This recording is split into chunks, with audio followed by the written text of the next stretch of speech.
Good morning.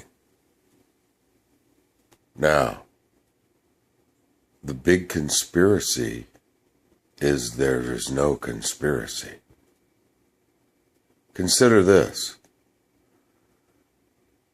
What if all these economic situations, like the 700 families that have the vast majority of the wealth in the world, which seems indeterminate. Some sources say 90%, some say 80, some say 70.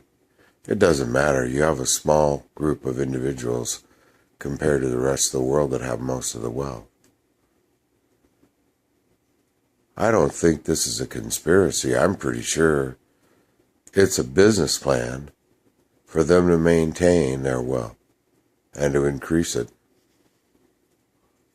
And it has to do with assets a lot more than cash. So yeah, it's just a business plan.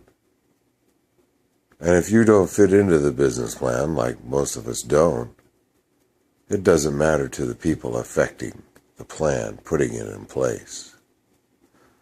So we need to realize that.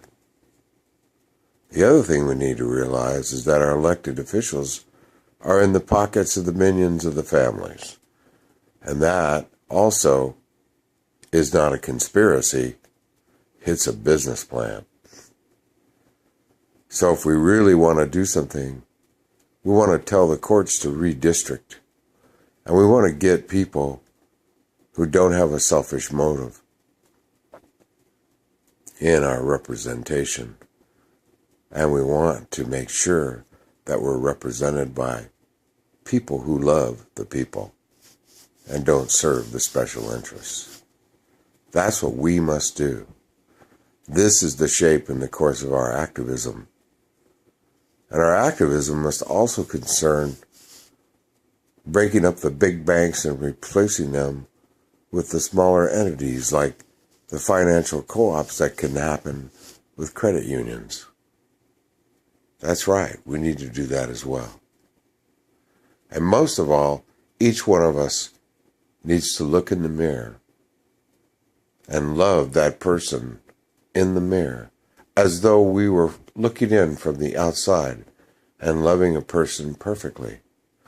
And then going to the inside and loving ourselves from the inside out. And when we do that, and we spread that love to one another, then we can affect the most positive of changes. And as for those who hate themselves, and there are many, maybe we can show them slowly, bit by bit, how they can learn to love themselves. And it will be a long and arduous process, to be sure.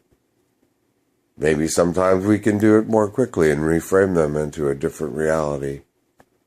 Maybe sometimes we can bust those beliefs and replace them with beliefs about themselves that have a much more longer-lasting, beneficial effect.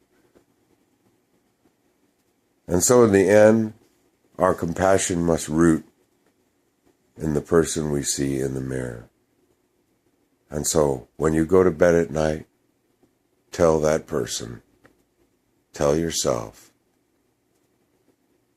I love you, and mean it, and fully accept who that person is without judgment. Cast away all the judgment, and keep your word to yourself, and don't make assumptions about your reality and what it's going to be like. That's right, cast away all the expectations, and don't take anything from anyone, including ourselves personally.